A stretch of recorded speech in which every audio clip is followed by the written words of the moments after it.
আসসালামু আলাইকুম গাইস। তো আজকের ভিডিওটা ভিন্নরূপে দেখাবো আপনাদের মাঝে। তো আপনারা দেখতে পাচ্ছেন যে একটা পল্টন, যেখানে লঞ্চ গার্ড দেওয়া হয়, সেই পল্টনটি রাখার জন্য, ঠেক রাখার জন্য আমরা যেমন যে কোনো একটা জিনিস, যেমন নৌকা বাঁধার জন্য একটা খুঁটি গেড়ে রাখি। আর এখানে দেখতে পাচ্ছেন যে পল্টন বাঁধার জন্য একটা খাম্বা প্রয়োজন হয় বা রাখতে হয়। সেই ক্ষেত্রে দেখেন এই লঞ্চ, এই যে পল্টনটা, সেটা সামনে আগানোর জন্য, হয়তো বা এখন শীতকাল, নদীতে পানি কম থাকার কারণে পল্টনের সামনে আগানো হবে। তার জন্য কিন্তু দেখতে পাচ্ছেন যে এই যে খাম্বাটা, সেটা হচ্ছে কি বলবো, আমার জীবনের প্রথম দেখলাম যে এত বড়। তো গাইস, আপনারা যদি এই খাম্বার সাইজটা জানেন বা শোনেন তাহলে অবাক হয়ে যাবেন। এই খাম্বার সাইজটা কিন্তু 100 ফুট, সেটা হচ্ছে 20 ফুট উপরে ছিল, আর 80 ফুট কিন্তু একদম মাটির নিচে ছিল। তাহলে ভাবতেই পারছেন, মানে বুঝতেই পারছেন যে 80 ফুট যদি হয় মাটির নিচে, তাহলে সেটা কি অবস্থা, কত বড় হতে পারে। 80 ফুট নর্মালি আপনি যদি দেখে থাকেন যে কারেন্টের যে খাম্বাগুলো, হয়তো বা তার 3টা মিলে এরকম একটা কিছু হতে পারে, মানে আনুমানিক আমি যদি ধরি।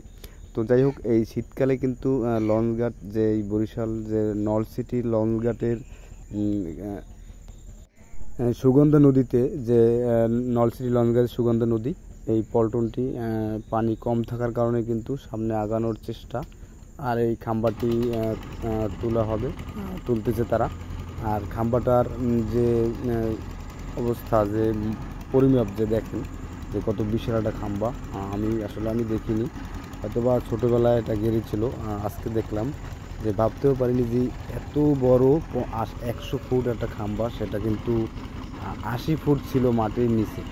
মানে ভাবতেই অবাক লাগে যে এত বিশাল একটা লোহার জিনিস এত নিচে ছিল, মাটির নিচে ছিল, যা কল্পনার বাইরে।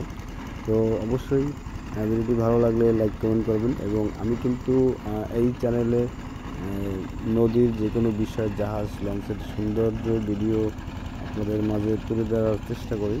তো আপনারা লাইক, কমেন্ট, শেয়ার করে, সাবস্ক্রাইব করে পাশে থাকবেন। আর এটা হচ্ছে সুগন্ধা নদী, আর এটা হচ্ছে লঞ্চঘাট, নলছিটি, ঝালকাঠি জেলা।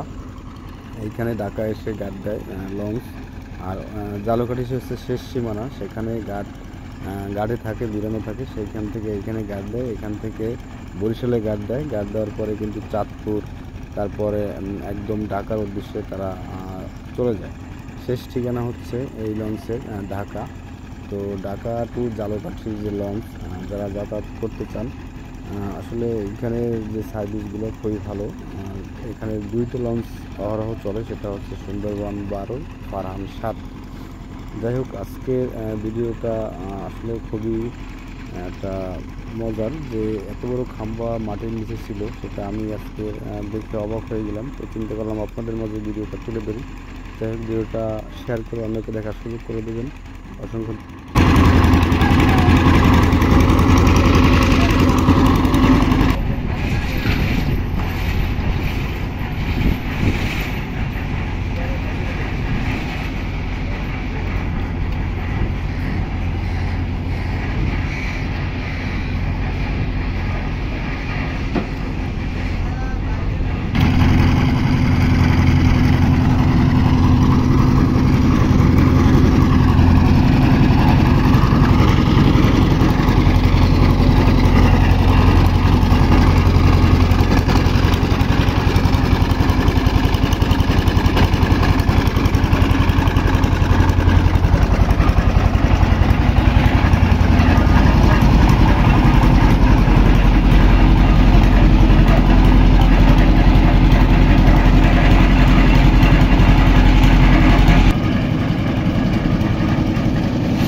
আমরা মনে করি আপনি কিছুটা লাগাইয়া চারটে ঘুরে দিয়ে খারাপ অবস্থা